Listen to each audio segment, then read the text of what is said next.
Welcome, everyone. Some of you might be filing in.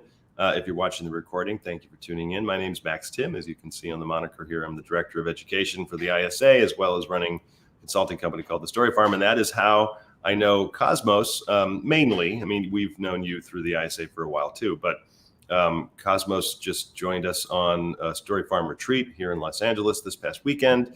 It was great to see a nice small group of writers getting together and just kind of powwowing and getting some work done. And but we're going to talk about a whole bunch of stuff today that I think is really important for screenwriters to know, because we don't necessarily always get the sense of having a full understanding. And in some ways, Cosmos, maybe I'm speaking for you, but even you may not have a full understanding of the indie film world sometimes. Because it's impossible to know, right? There's a constant shifting, and a constant evolution. And the thing is that if it was just a business, if it was just any other corporate business, then you work for 2 years in this job, then you get your promotion, then you fill out your application, and it isn't that, that's why we have so many people who are overnight successes 15 years later. Right. You've been toiling and toiling and toiling, and then finally get into the sun, and then things just seem to take off for them. Yeah. But it's not because there wasn't a lot of hard work behind it. No, for sure. I mean, that there are probably a lot of topics here that we'll cover that could be an entire webinar in and of themselves. But we're going to get into indie film and the world and what Cosmos does. Producer, director, he has a ton of experience in just the entertainment industry in general. And we'll get into all this. I'm going to have Cosmos introduce himself, but just as a quick little reminder or news, you may not even know this, tomorrow is the final deadline for the ISA's Table Read My Screenplay Hollywood contest. If you have a script to submit, go to the ISA's website, networkisa.org, and submit. Final deadline. We all love to wait until the last minute. Also, we've recently extended the Story Farm Fellowship deadline to July 3rd. And so if you want to try to put your hand in winning a spot at the Story Farm Retreat, where Cosmos and I will both be in Wisconsin in September, you can do that. It's totally free to submit. Highly suggest purchasing the notes and feedback when you do that. Any free contest or fellowship, if they offer notes, it's the cheapest way to get feedback. So definitely do that. Those are all the announcements. Don't worry, everybody. I'm not going to bombard everyone and then make Cosmos just sit here and smile at me. So Cosmos, why don't you give a little bit of a background on who you are? Obviously, your background is much longer than the maybe 2 or 3 minutes you'll spend talking about it. But just kind of talk about who you are, what you do on a daily basis, and why you're a good person to be chatting with here about indie film. So my name is Cosmos Kiindarius, and I introduce myself as a director and a producer. I do write. I just don't always write every day because sometimes I'm busy with other things. And for me personally, to be a writer, you need to be writing all the time and developing all the time. And because I get busy with other work, I'm not always doing that. I've produced 7 films. I've directed 3 feature films and 3 short films, 2 television pilots, 57 episodes of television during the pandemic on a reality-based competition show, which was completely bananas, which we can talk about later. Oh my God, yeah. And I've written over 30 screenplays, 17 originals, and done 10 or so paid rewrites, just kind of coming in and doing script doctor work, whether it's rewriting a character or rewriting a concept or doing a page 1 kind of ghost rewrite, just depending on what's needed. But primarily I enjoy directing and I enjoy producing. I came up on set as a PA, and so I've sort of worked my way from very much the bottom of the barrel to what we now call above the line, which isn't that much different than the bottom of the barrel. It just depends on, the size of the barrel and the shape. Yeah.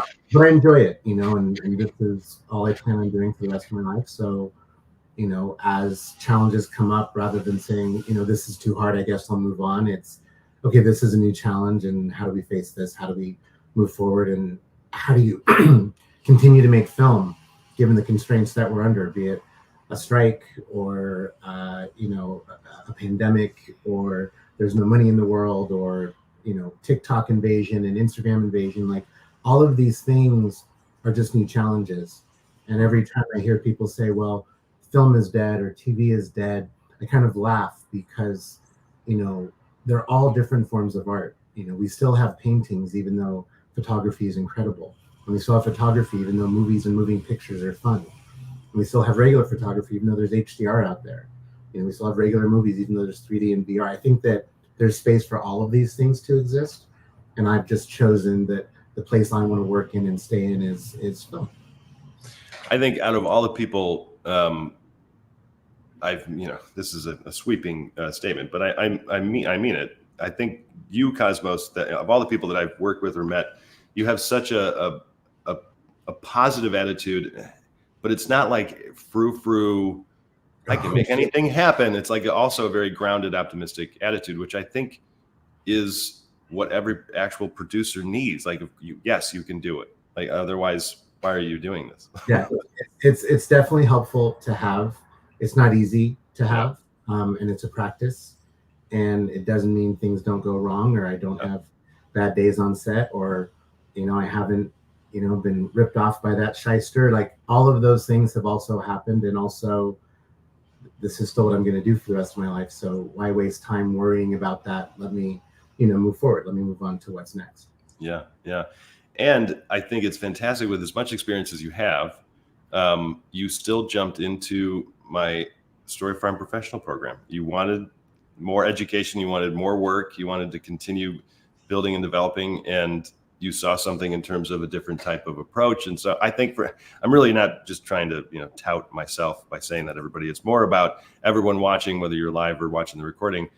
Continued education, it's absolutely required in this industry, whether it's hiring a consultant or just being a part of a writer's group, or, you know, whatever you can afford.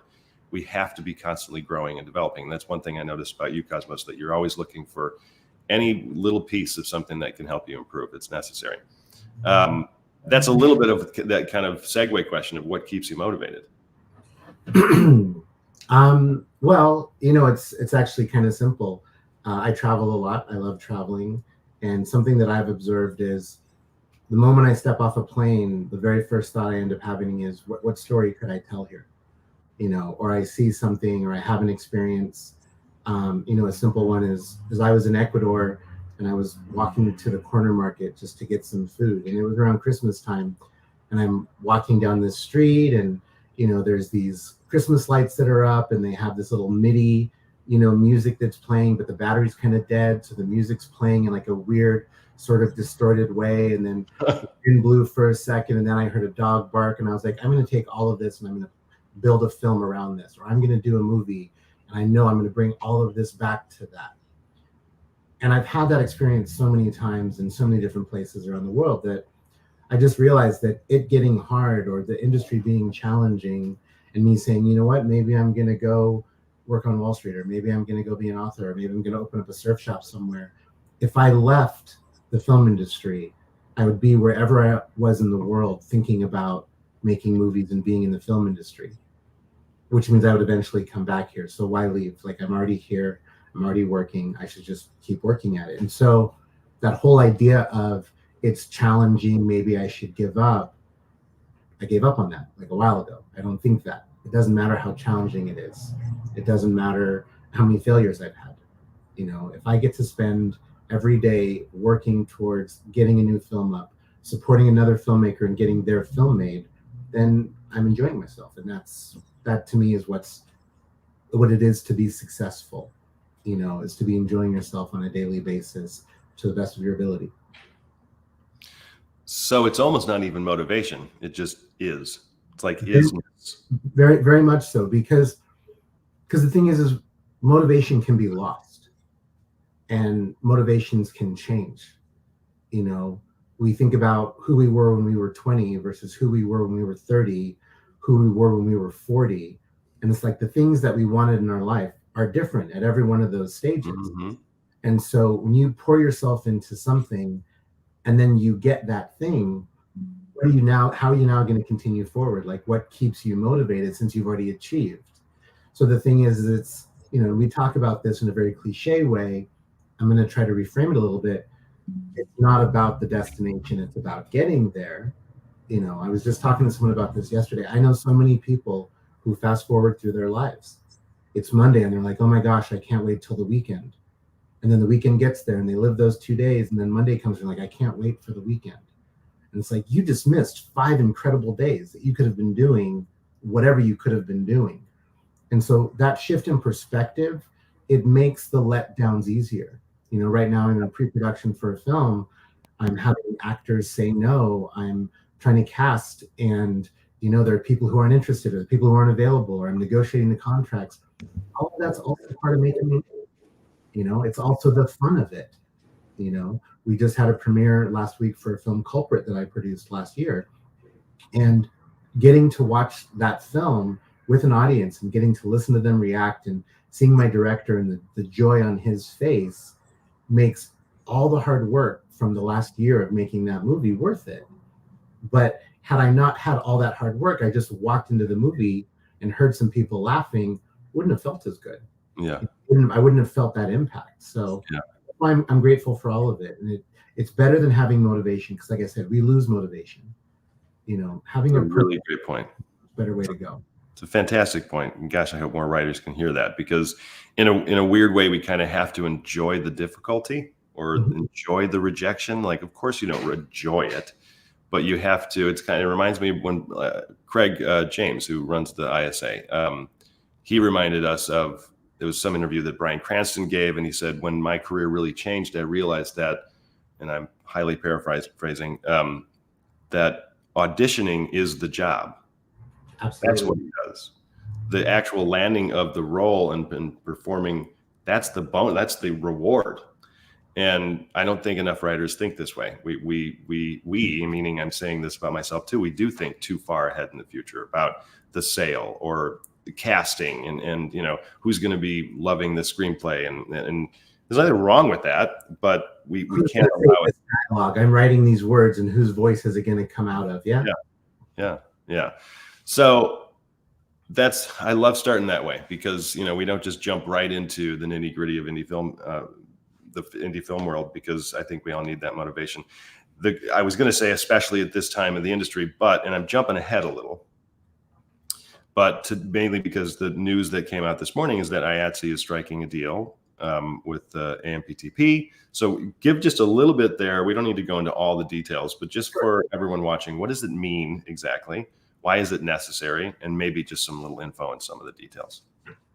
So, I mean, the biggest thing it means is that production is going to start. For anyone who has actor friends that have been complaining about being slow, or writer friends who say they haven't gotten any calls, or they've sent something in but it hasn't been read yet, a lot of things have been put on pause, because unlike last year when the actor strike was maybe coming, maybe not coming, studios kept moving forward. And then all of a sudden the strike came and they all had to kind of pause and lose money and didn't really know what they were doing.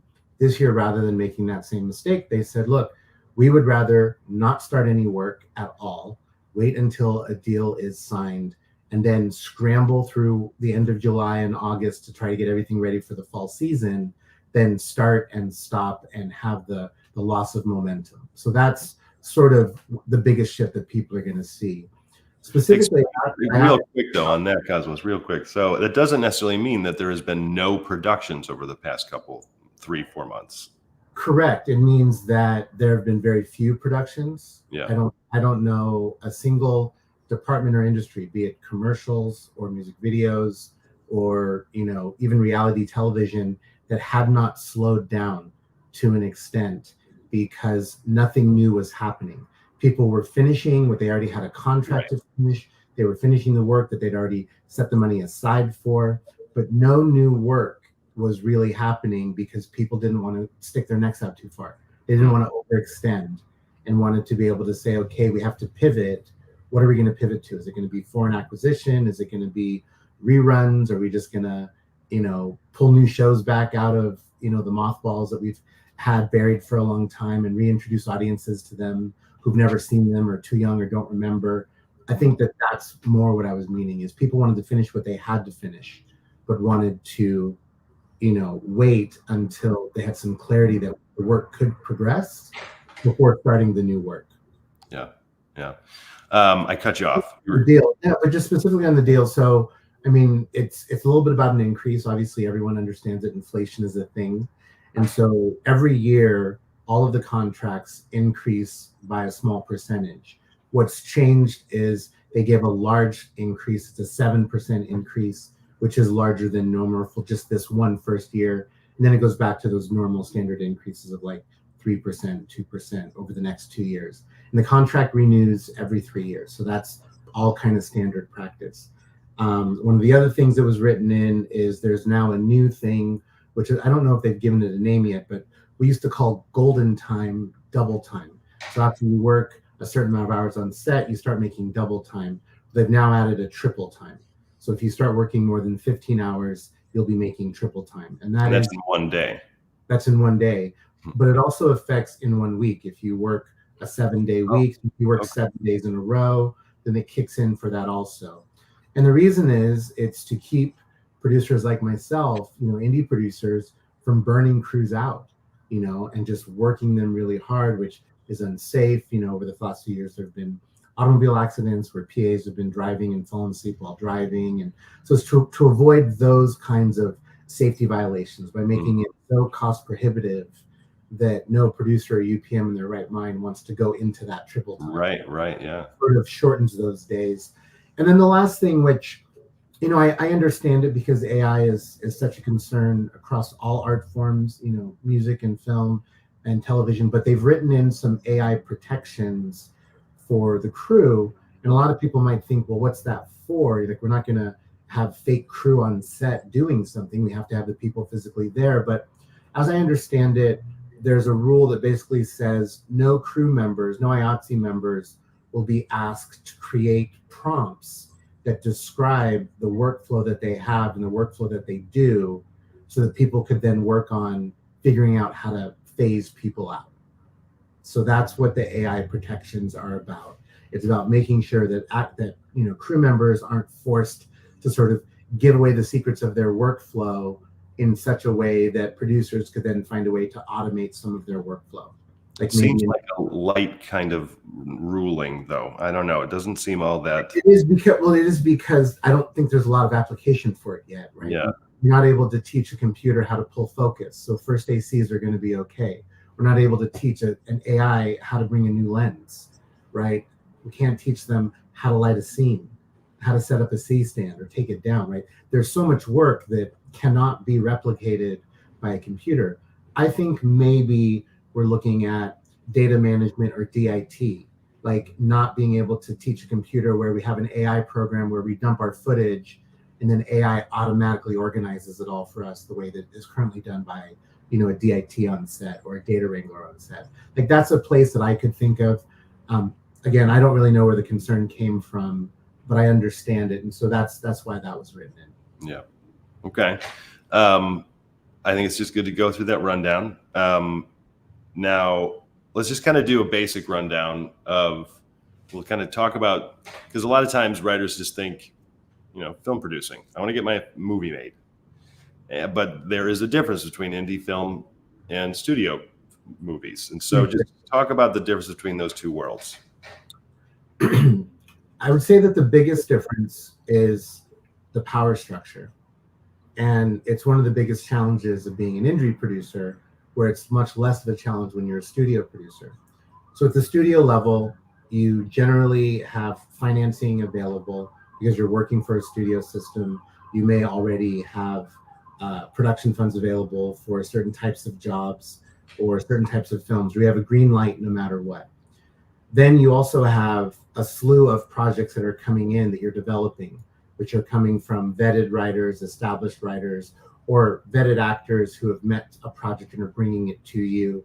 And so there's a lot more momentum behind those projects where there's already a group of people who can get a film made that want this film made. There's already someone with money that can put money into this film. And so that process ends up being a lot smoother. And distribution is sometimes built in. I mean, it's oftentimes someone can distribute their own film. Exactly. Whereas when you're making a film on an indie level, every single step is an enormous hurdle. As a producer, you have to find projects that you like. And then if you find the projects that you like, you have to make sure that they're with people that you like. And this is, I think, one of the hardest things. So on a feature film, for most feature films, when the script's not going well, or if the film itself is not going well, a producer can replace someone, or a producer can fire the writer and bring in another writer. They can fire the director and bring someone else in. There's a bit of a struggle there, but it can happen if they have enough cause. In the indie film world, usually the director is the owner of the project, or they're attached to the money, or they even brought the money in and you're just there to kind of help them get the vision done. And so what ends up happening is, I always say that as an indie producer, you have a lot less teeth. You're not able to impose like, do this or else, or, you know, we've got to get this done by this time. We can't go over, because sometimes the director will just go over and then you're sort of left to figure it out, you know? And so that's why a lot of films end up not getting finished, because there isn't that same level of communication. There isn't that level of responsibility where someone says, look, I'm responsible, I'm the bottom line, and you have to do what I say.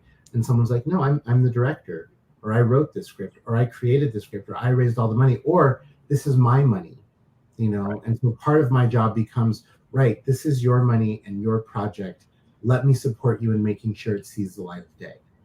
And it's as good as it can be from but that ends up being the challenge. The other thing is, I work with a lot of first-time directors, and so one of the things that I'll tell them is, look, you learn by making mistakes. And I'm gonna set up, I call them bumpers, right? Like bumper bowling. I'm gonna set up some soft edges that you're gonna run into every once in a while, so you can make your mistakes. You have the latitude that you need to learn, because that's how you're gonna get better as a filmmaker. And then if there's anything really big that's gonna cause this film to not be distributable, or we're gonna lose our money or something like that, that's when I'll step in and I'll say, hey, don't do this, or this is a mistake, or really kind of put my foot down. But even then, you run into that problem of, if the filmmaker doesn't trust you enough as that indie producer, they may not listen. They may, you know, just want to move forward in a different way. So that's something that I have to be aware of, that studio producers never have to deal with. Yeah, yeah. I just looked at the comments and I see two of our story farmers are in there, Lynn and Gabrielle. But hi, Lynn and Gabrielle. This popped into my head as you were talking, because, and I know that this you know, pops into writers' heads sometimes, or at least they hear it. Somebody tells it to them, or they hear somebody else say it. What's the difference between an indie movie and a studio movie? Like, and I mean, from this should be a studio movie, this should be an indie movie, like even from a content level. From a content level, I would say that studio movies are usually going to be extremely formulaic. You know exactly what you're going to get. You sort of go into the movie theater, you know, one of my favorite and simplest examples is Superman. You know that Superman's going to win at the end of the film. You don't watch the film to see if Superman wins. You watch the film to see how Superman wins. Whereas when you're watching something that's much more in the indie fare, you don't know who's going to win, because on that indie level, without that studio influence, the filmmakers can do whatever they would like. You know, they can go as dark as they want to go. It may affect their success in some way. It may prevent them from making another movie, but they usually have an opportunity to make that movie the way that they want to. Yeah.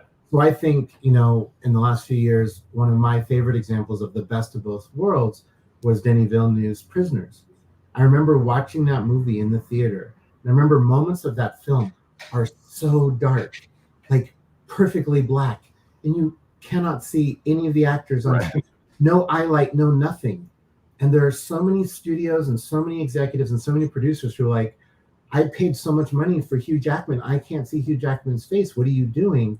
And I was so happy when I watched that film. And I said to myself, I was like, I want producers like that. I want producers that'll let me make the film the way I want to make the film and tell the story the way I want to tell the story. So obviously that was a studio film because it had an enormous cast. It had the financial backing. But there were producers who trusted the filmmaker and allowed the filmmaker to make a film the way that they wanted to and move into the space that they wanted. Yeah. So with a lot of indie films, you'll be all over the place with content and dialogue and tone and, you know, weird endings and non-endings. And you can kind of you have a lot more latitude to do what you want. Again, though, doing what you want and having that career or having those next opportunities do not always line up. And that's why so many indie films our filmmakers are one-time filmmakers, because they did the one, and then it cost them so much money, and they didn't make their money back, and they can't find anyone to give them money, that they're like, we don't know what to do. How do we help this person go forward? How do you continue to support this person in their filmmaking journey when you sort of don't trust them because of what they've already shown you? Yeah. And so that's something that writers and directors and filmmakers really need to be aware of when launching their indie career and deciding, is this something that's a spec, it's a sample? We've talked in our group about stunt scripts, where you write a ridiculous thing knowing that it'll never get made, but it's an interesting concept. It shows your style, it shows your voice. That's great to do, but make sure you have other stuff. Yeah. A stunt script will get you noticed, but it won't get you a job necessarily. It won't get you produced. Mm-hmm. Yeah, I mean, gosh, there were so many questions that were popping up as you were talking. A big part of the indie film world is the director, and that's an understatement. For writers who don't want to direct, they want to be a screenwriter, and God bless them. Moving into the indie film space, in a way, they have a choice. Like, as long as they understand that this is more of an indie film than it is a studio film. How important is it for a writer to know the kind of writer they want to be? They can jump from indie film to studio film, but it's crucial. I mean, I don't know that there's anything more important, because if you don't know the type of writer that you want to be, you won't be developing stories that'll support you in being the writer you want to be. If you're not writing the stories that are the type of the writer you want to be, you won't be any good at what you're doing, because it won't be in alignment. I mean, it's all about alignment. Yeah. It's all about standing in authenticity and standing in your authentic self and saying, no, this is what I want to make. If you want to make big budget, Marvel, John Wick, action style movies, then write those and get good at those and continue to write those. And don't sit there and say, well, I have to write something small before someone will look at this, because that's not accurate. You have to write something really good before someone will look at it and consider it. But it doesn't have to be small. It doesn't have to be a different genre. It doesn't have to be outside of your purview or outside of what it is you want to be making. So I think knowing yourself and knowing your voice is the number one key, because there are so many filmmakers that I meet, some actors, mostly, writers and directors, and I ask them, well, what is it you want to do? Or whose career do you want to have? Or who do you want to be like? And they don't really have an answer. And I'm like, well, then how are you going to get there? I don't even know how to give you directions. Yeah. Because you know where your point B is, but you don't know where your point A is. You don't know where you're actually at. I might tell you to go right when the thing you want is immediately to your left, but because you're not clear and honest with where you're at, I'm not able to support you. So I think it's the most important thing to know the kind of filmmaker you want to be, the kind of writer you want to be, and where you want to go from there. And then a question you didn't ask, but you almost alluded to, is this. For writers that just want to be writers, they actually have it really easy, because there's a lot of directors out there who would love to meet you, who would love to find your project, who would pour all that they are into getting your project up and running, because they want an opportunity to direct. They want an opportunity to make a film, and maybe they're not a very good writer, or maybe they don't have a story that's as strong as yours. And they will be some of your best partners.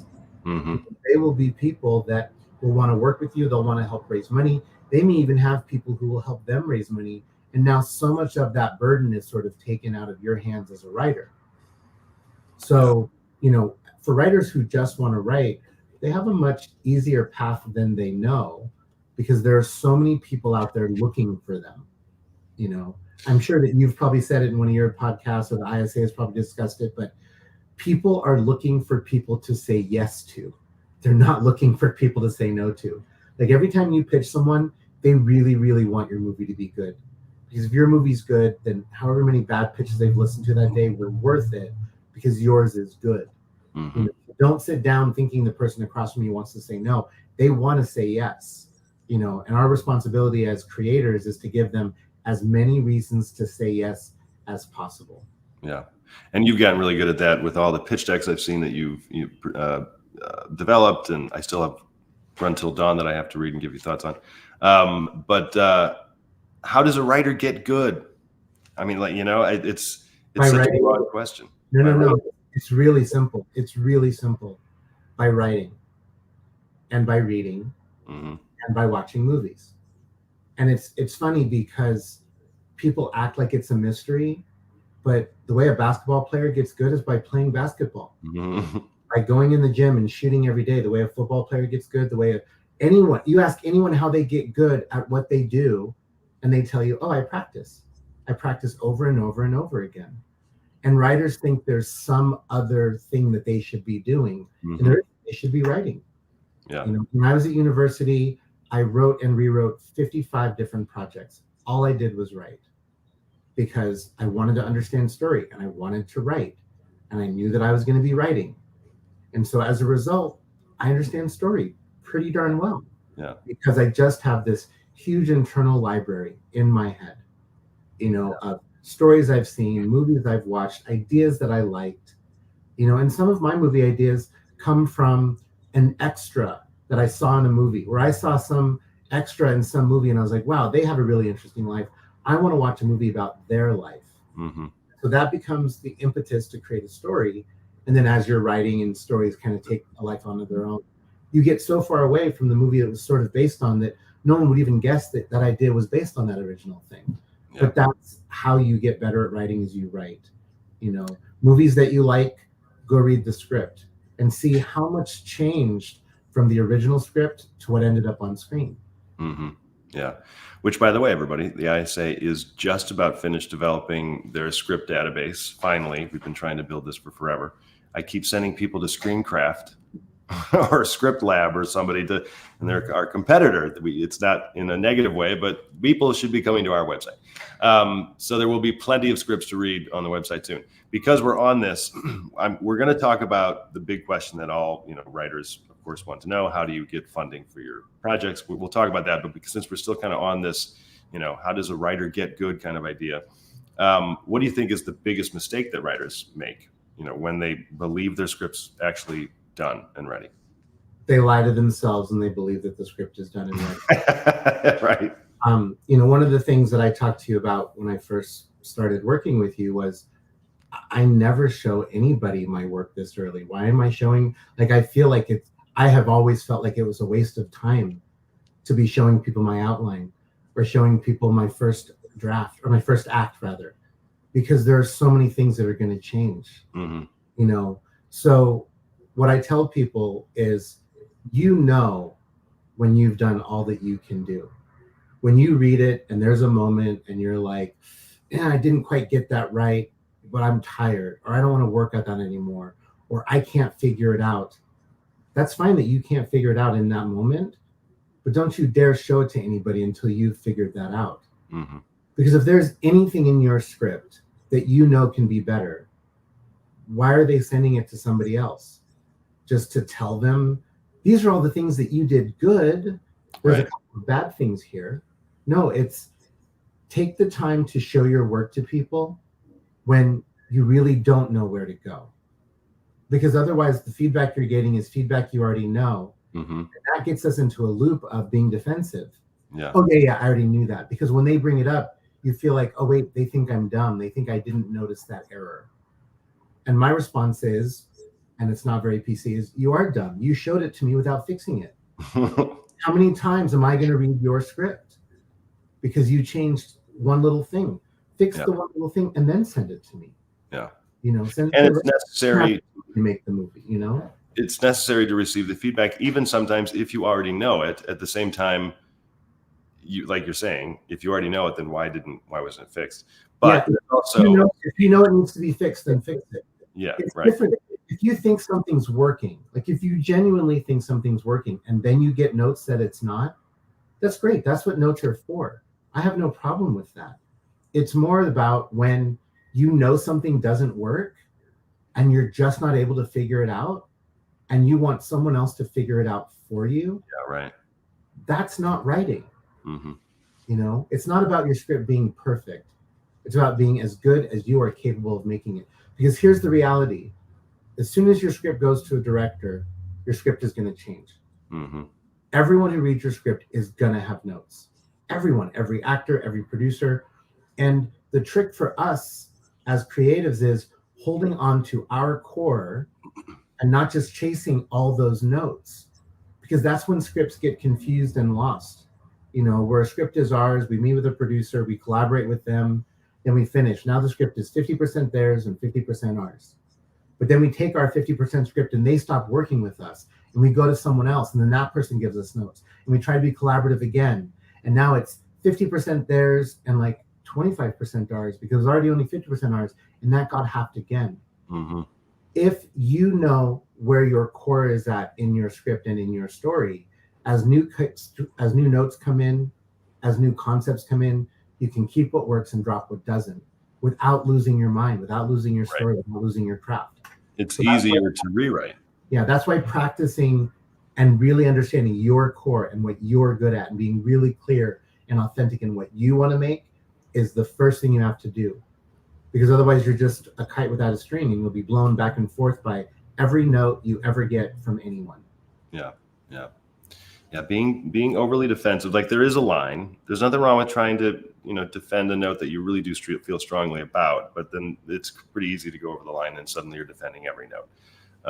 And most times notes that are given to you are constructive. Like, we're saying this to support and hopefully, improve the project you're working on. Sometimes it's like, no, I think this is the direction I want to go. And I'll think about what the note is that you're giving me, because maybe there's something under that, as opposed to coming right away from a place of defensive, kind of just the, natural defensive behavior. Well, there are three things with it though, Max. So the reason they're giving you the note is because they want to say yes. So they're giving you the note because if you execute the note, then they're in a better position to say yes. Mm-hmm. So that's the one thing to consider. The other thing to consider is every note is a helpful note, because if it's a really bad note, what oftentimes happens is you say, that's not what I should do. What I should do is, and all of a sudden you're inspired to think of what you actually should have done. Well, that inspiration came from that really bad note. Mm-hmm. So I take every note in that way. And then for me personally, as a producer or as a director, when I'm meeting with a writer and I'm considering taking on one of their projects, or they maybe want to work with me, I'll read the script and I'll give it back to them, and I'll say, this is not for me. If you want this script made the way it's currently written, these are some people you could talk to. These are some suggestions. These are some avenues. If you're interested in working with me, I would want to change it like this and like this and like this. So I don't think people are going to shift to giving notes the way I do, but I do think that your writers could shift to listening to notes in that way, where they can ask a producer, they can ask someone, is this a project you're interested in making? If it is, what would this project need to look like? Mm-hmm. And then you're getting direct feedback from this person who has said they would make this project with you if it looked a particular way.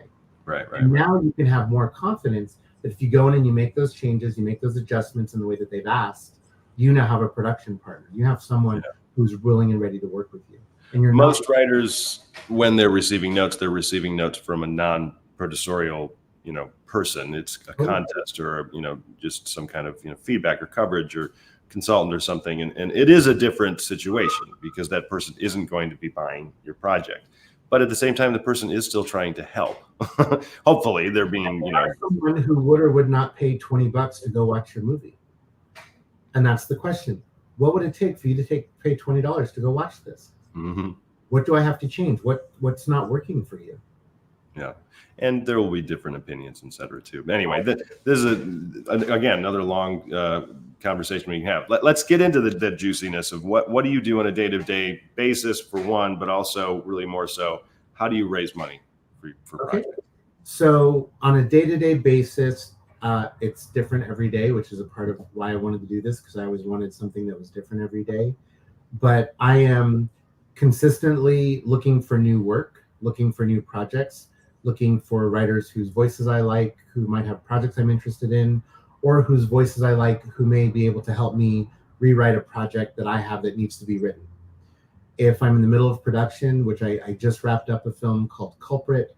We had our world premiere last Friday at the Dance of the Films Film Festival. So we're done with that film in the sense that we're now talking to sales agents. We're trying to get the film moving forward. So I have deliverables to give, and I have to go through QC, and I have to negotiate contracts and look at offers and talk to my sales agent about, where the best place to go with this movie might be.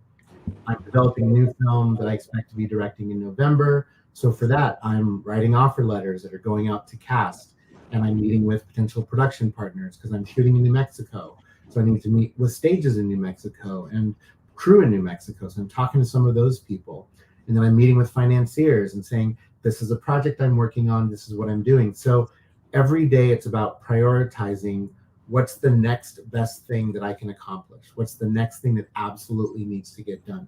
So before last Friday, my primary focus was getting everything ready for the screening. Now that the screening is done, my primary focus is, casting and finishing up financing for my film, this fall, this early winter. Where to find money? As a writer, it's very rare that you ever need to find money, to be honest, because you're usually not making your movie. And if you are making your movie, then you're moving out of being a writer and you're moving into being a producer. And so that's the first distinction. Because one of the mistakes that I observe is that writers write to the money they have, or writers write to the budget that they think they can raise, instead of writing to their creativity. Let someone else come in and say, this is too expensive, we need to make it for less. But that's someone else's responsibility. That's never the writer's responsibility. The only time that ever becomes a writer's responsibility is if there's a script that you've written that's been sold to someone and the budget has gone down. The producers will come back to you and say, hey, we were making this movie, this is an actual story. We were making this movie with Peter Berg for $80 million. Peter's no longer directing it. Sylvan White's now going to direct it, but we're only going to give Sylvan $40 million. We need you to cut $40 million out of the script. So you go in and you change some of the stunts, you take out the exploding helicopters, whatever it is that you do. But that's the only time that the financial aspect of a script is your responsibility. I would argue that a writer should at least have an understanding, generally speaking, this is the range. Absolutely. And that's what I was about to say. Now, here's the thing. If you have someone who's in, like, if someone met me and they're like, I want to write a script for Cosmos, I would tell them, well, this is the kind of money that I can raise for a movie right now. So I need a movie in this range. That's when you'd be thinking about it. But that's what I was about to say is, if you're worried about budget, start talking to your partners. Start talking to the people that you might make a movie with, to your director friends or your producer friends. Or if you want to be doing it yourself and you happen to meet money people, then ask them, how much money are they looking to put into something? And then again, give them something that can deliver on that. Okay. So the way that I find money is I just talk to people, and I don't walk up to all of them and ask them for money. I walk up to them and I say, what are you working on? What are you doing? What is it that you need? What are you looking for? Just in general, just in conversation. And sometimes they say casting, and sometimes they say that they tell me they're looking for money, so I respond to what it is that they're saying. And there's an expression, I have no idea who it came from. I definitely didn't invent it, but the expression is, when you ask people for money, you get advice. And when you ask people for advice, you get money. And I just returned from the Cannes Film Festival, and I very much had that experience where I was talking to people about what I was working on. And people were saying, what do you need? And I said, I don't really think I need very much right now. I'm just working on these other things. And the fact that I didn't need much right now, they kept saying, well, I'd really like to help. And what is it I can give you? And I might know this. And all of this stuff started being volunteered towards me. So what I would say is, you find money by interacting with other filmmakers, by going to film festivals, there's a local film festival wherever you live. Wherever you live, there's a local film festival. And there are going to be people who are visiting from out of town. And then there are going to be people that are from the city that you live in, or from the town that you live in. And you talk to those people. There's mixers, there's just the lobby is a great place to just hang out and kind of talk to people. And you find people that you want to work with. And then you start developing projects with them. What is challenging is when a writer has one script and it's their favorite script and it's the only thing they want to get made, and they're walking around saying, hey, make this script, give me money for this script. That is searching for a needle in a stack of needles. Because how do they know that your script is the right one script? Yeah. So that's I know that it's a different answer than what you're used to hearing. I say it that way though, because everybody's asking, people with money are asking other people, how do you find money? Yeah, right. It's the quickest question to shut down a conversation, because as soon as someone hears you say that, they start to question what's the value in talking to you. And they sort of like, well, this person doesn't have money, therefore they must not have a track record or experience or whatever. If you're talking about what you're working on and you're talking about what you're developing, or you're offering what you can be doing with them or for them, or how can you work with them, what do they need from you, it starts a conversation. And then that money conversation becomes so much easier. Mm-hmm. Everybody's worried about money. Friends are worried about money. Couples are worried about money. Everybody's worried about money on any scale.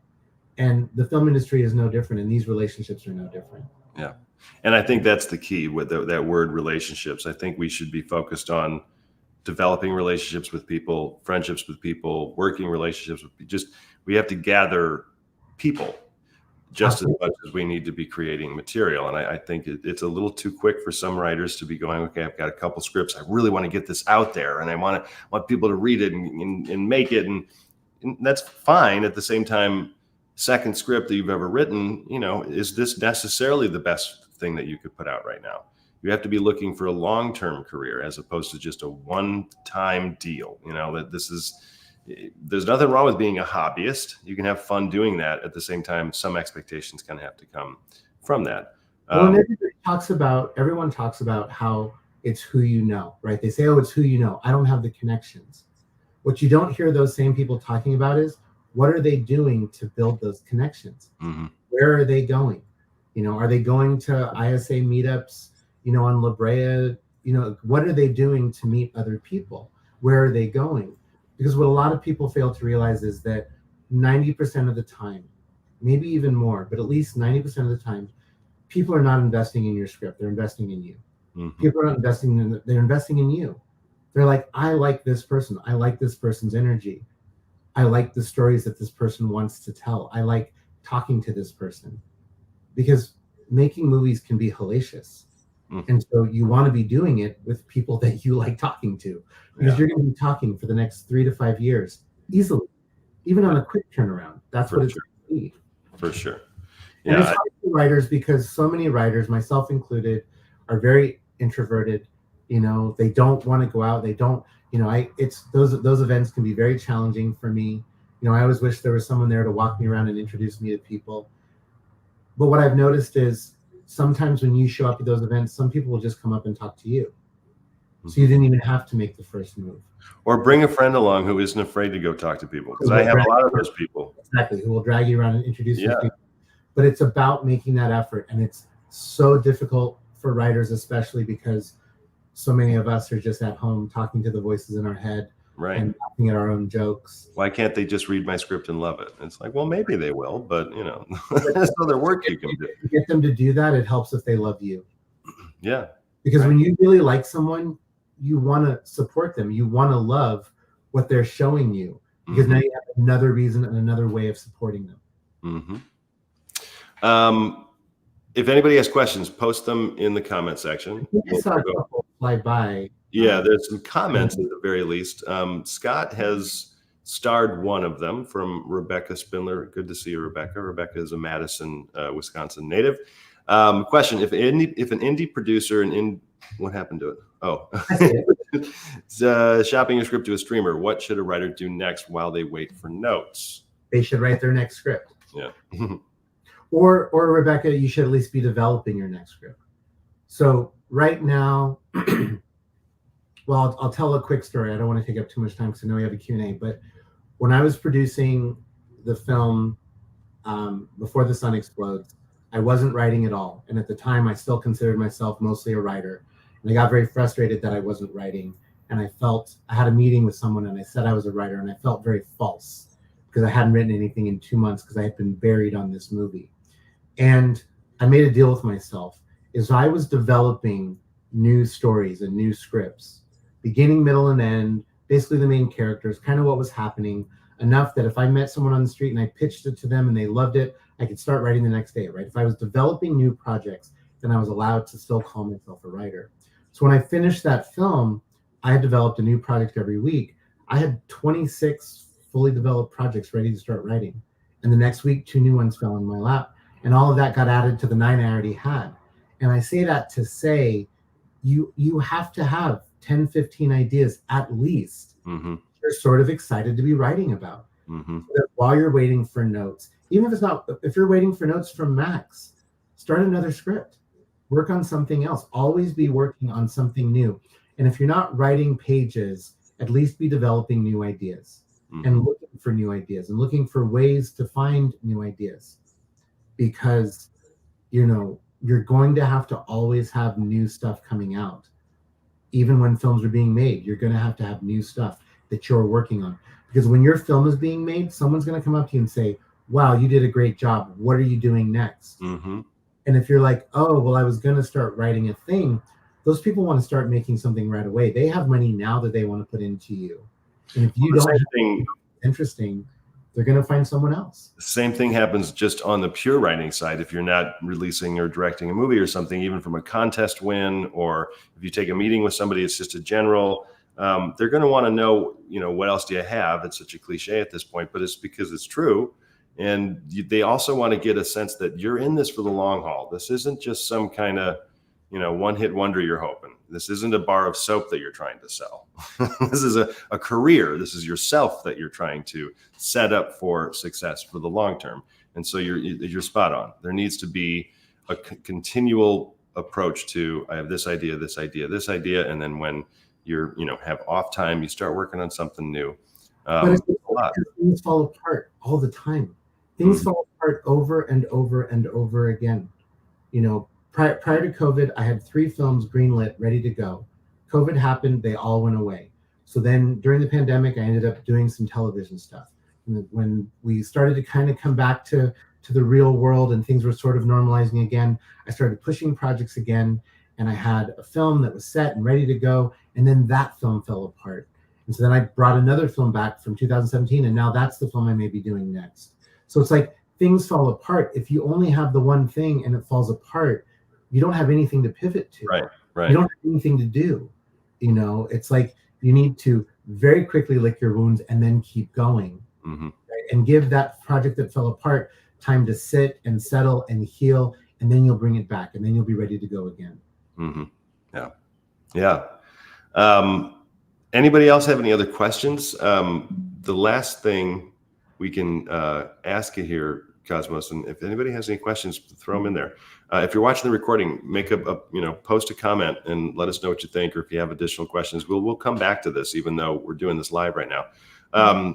What's the current landscape look like now in indie film? Obviously, with the IATSE agreement happening, it's going to be moving a little forward. Do you see this churning forward like crazy now, or is it still going to be kind of slow to move? So the interesting thing is that the IATSE deal, in my opinion, has nothing to do with the indie landscape, right? Because so many people are doing non-union shows anyways. We're doing, the last film that I produced was made on the ultra low budget agreement with SAG. So there's no way that we could be an IATSE show because we don't have the budget for it. So their new contract, their new deal had nothing to do with us. I think that right now is an incredible time to push all your chips forward and make a movie if you can, because of the strike and because of sort of that COVID time hangover. There is a dearth of projects right now, and the industry is very, very hungry for things right now. So I think that over the course of the end of 2024, and I think probably most of 2025, you're going to see a lot of very interesting independent films get made and get released. Because the other thing that we don't have, we're talking about the difference between a studio project and an independent project, is we don't carry the baggage of a studio. This film that I produced last summer, we started shooting in June of 2023. We shot over the summer through the strike, did post in the fall. We're done and ready to start submitting for festivals in the spring. And we're looking for distribution, and it's now a year, right? It's been a year basically since we started. And this movie most likely will have a distribution deal in place less than 1 calendar year from when we wrapped on principal photography. That's something that indie film can do, that studio films can't do, because it's a bureaucracy and everything moves so slowly. Every conversation requires the back and forth and people putting their fingerprints on things. So I think that the indie landscape right now is wide open, and that if you have a project and you have friends and you've been talking about making something, right now is the time to make it. A caveat to that is this: people have a big script, right? They have a script with this character and they drive a Bugatti and they have $10,000 Tom Ford suits. You're probably not going to be able to make that movie yourself. Write a movie about somebody that drives a Corolla and shops at Target, because that can also still be a good story. If you're making a film because you want to learn about filmmaking, then make small, simple, inexpensive films. Yeah. Shoot with your friend's camera, shoot with your iPhone, shoot with an old camera that doesn't do 8K, HD, VR. Like, don't worry about any of that. If it's about learning how to make a film, it's about learning what getting a film on its feet looks like. Like, we've heard our dialogue in our heads. Without actors reading it, we have no idea what actors bring to the table. Totally. Because when a script goes into someone else's mind, it comes out transformed. And even doing table reads is not the same. It's not the same as being in a location, being in a space. So the health of indie film is completely dependent on indie filmmakers getting up and doing something. That's all that's required. Because we don't have the trappings of the studios. We don't have to have all SAG actors in every single thing that we do. You know, we can go get all of our friends and they can act. And from a general, I guess it would be marketing standpoint, the lower budget movies are a little bit more requested now, because a lot of the studio movies, you know, they've had a few tough years here. They don't want to be spending all that much money anymore. They're going to, because they're studio movies. But like you're saying, I think there is more space for audiences enjoying and not caring so much about these huge, big budget movies. They want stories. We're not quite there yet, only because you're right. They want these smaller stories. They want these cheaper budgets, but they still want Chris Hemsworth as your lead actor. Right. So what are you going to do with that hasn't quite shifted yet. Yeah. But on the festival circuit, on the becoming a filmmaker circuit, on the putting your own things out circuit, Vimeo is a place where you can start to monetize what you're making, you know. And it's easy to sell short scripts, to sell short films. Short films sell for about $1,000 a minute, pretty consistently. They sell for about $1,000 a minute, and they don't have any of the cast requirements of bigger films. The problem is people are making $30,000 short films, right? 12 minutes long. And I'm not a math major, but spending 30 to make 12 is probably not a very good business model. So go out and make something for $100, and then sell it for $12,000. You know, and then take $10,000 and make something bigger. And that's how you start making your own things. That's how you start moving forward. So again, I think that's what's most important about indie filmmaking is that indie filmmakers are making independent projects, not so much that they're making projects that then get sold or then turn into commercial projects. Because what happens is people see your independent project and then they step in and help you get something made. You know, one of my favorite stories around that is Matthew McConaughey was attached to make The Lincoln Lawyer, and the producers came to him and they said, "Who do you want to direct this film?" And Matthew said, "You know what? I was just at this festival in Dallas and I saw this really good film. I think we should have that guy do it." And this independent filmmaker who had just made a film that had screened at some independent film festival in Texas, his first job was directing Matthew McConaughey in The Lincoln Lawyer, because someone saw something they had made. And the film he made didn't sell, didn't get distribution, still isn't anywhere that you can watch it, that you can see it, probably never will be. But he has a career based on that. Yeah. So that's, I think, a thing that people mistake is the film you're making is not necessarily what's going to make your career. It's what's going to lead you to your career. And it's that next step. It's the next mark on your CV. Yeah. There's a lot more we could go into, everybody. I mean, a little question, I guess, if anybody's thinking of additional. Oh, we do have one from Devil's Show, but question for you, Cosmos, before we get that. Places that purchase short films, who buys them? You know, it's changing. So I should have looked it up before I said it. Right. Icebox, I think, still exists. Beyond Film is a platform, but literally I would Google where can I sell my short film, and I guarantee a list of platforms will come up. Yeah. And There some are of a them, lot of little niche platforms like streaming platforms now. exactly, some of them are even apps, Mhm. where it's an app and it's a subscription based app and they just need content, and so they're just collecting films, and they're throwing that money out there, and then people subscribe to the app. So there are a variety of ways. So I would just say Google it, because I know that it's always a constantly changing landscape. Another place, like I said, is you can put your short films up on Vimeo, and there is a way on Vimeo to monetize what you're making through subscriptions to your channel, and it's kind of an AVOD model. Yeah. So to the question from Devil's Show here, it's a tough question. Are there any clear signs that you should give up on your script? Example, the story just isn't working, start writing another one. What do you think? The clearest sign that you should give up on your script is that you don't believe in it anymore. I was just going to say, you're not inspired by it anymore. Because if you're reading it and it's not interesting anymore, then that means that there's something in the story that's missing. I will share a movie with you guys. So there's a movie that I wrote maybe 15 years ago now called Irizumi, which is a movie about a man who's collecting tattoos. And right now I'm finally getting some traction on that script. And what I learned is that the film dealt with a lot of, counterculture things. It dealt with a lot of Japanese language. A lot of my projects are international, so they require subtitles. And so people weren't interested in what I was making because of that old normer that people don't like subtitles. Well, since the pandemic, since people are watching things with subtitles that are in English now, and subtitles aren't that big of a deal, my projects that require subtitles are now being looked at differently. I always knew the story was good. What I'm learning is that people weren't ready for the stories I wanted to tell. That's different. People not responding to your story is different than it not being a good story. And then the only other thing I would say is, why do people other than you care? When I would pitch this project initially and people would say, who's going to go watch that? My answer was very simple. I would say, anyone with a tattoo is going to go watch this movie. Anyone who's ever considered getting a tattoo is going to go watch this movie. Anyone who knows anyone who has a tattoo is going to go watch this movie. People who like Japanese culture will watch it, and then people who like thrillers will watch it. To me, those 5 categories seem like a large enough audience that this movie is going to make money.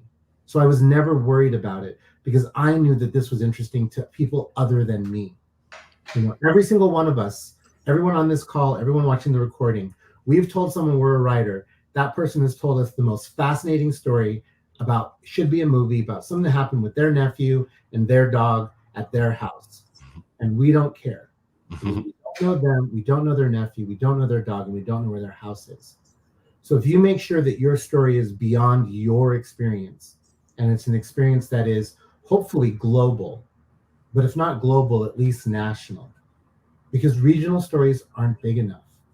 It has to at least be national, but the truth be told, it should be international, it should be global, so that more than just you will connect with it.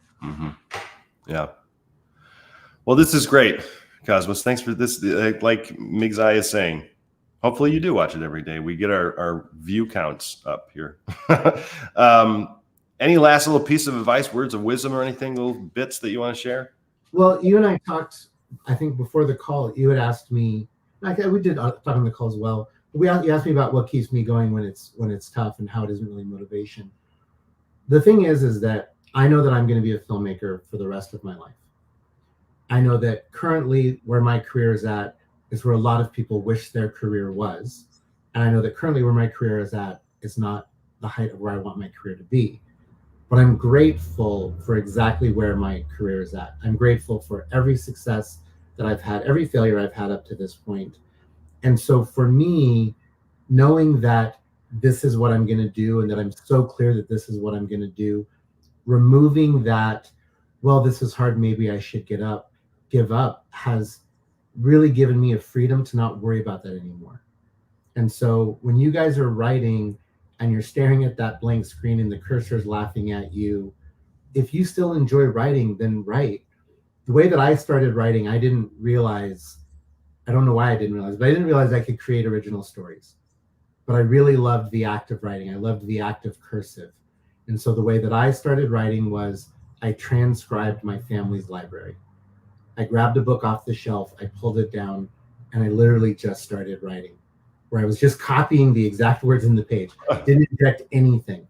And I did my uncle's entire library, which is a very big library. And in doing that, I accidentally learned how to write because I saw the patterns, I saw the structures, I saw what people kept doing. I saw what people were doing in physics books, but Mark Twain was also doing it. But, Upton Sinclair was also doing it, but Patricia McPhillip was also doing it. And I found that, that's what you have to do when you're writing. And so I would say, if you start feeling uninspired, watch a movie that you think could have been better and rewrite it, just as an exercise, because you will get a job. You will get hired to come in and fix someone else's right. book. So watch a movie where it didn't quite work for you in one way or another and practice rewriting those scenes. Can you keep the same voice of the movie? Because what you write has to fit within the context of the rest of the movie. But can you make it better? Can you make that one scene better, that one set piece better, that one character's thread better throughout the course of the film? I would say that when you're lost for inspiration, that's a wonderful exercise to do that is actually getting you a skill that you need to be a professional writer in the film and television industry. Yeah. Well, as everybody else is saying, this was awesome. Thank you guys for watching. Thanks for your questions. Yeah, I appreciate it, Cosmos. This is great. And for everyone who's in our Story Farm Professional Program, if you have specific questions or anything you want to bring up for Cosmos, we're going to meet again on July 16. Thank you, Scott, for putting that up, thestoryfarm.org. If you want to work with me one-on-one, you can. Cosmos works with me one-on-one. And you can just email me or you just go to the website and check it out. But in the meantime, everyone, thanks again for joining us. A reminder, Table Read My Screenplay Hollywood. Final deadline is tomorrow, June 27th. If you're watching the recording, you might have missed it. The Story Farm Fellowship, extended deadline, July 3rd. But even though we have a holiday coming up here in the States, I hope you all are trying to stay somehow creative, get some work done. I know family things, get in the way. But if you are dedicated to this, you're going to find the time, so keep going. And once again, Cosmos, I appreciate it. Thank you for having me, Max. I appreciate the invitation. Yeah, man, I'll be talking to you soon.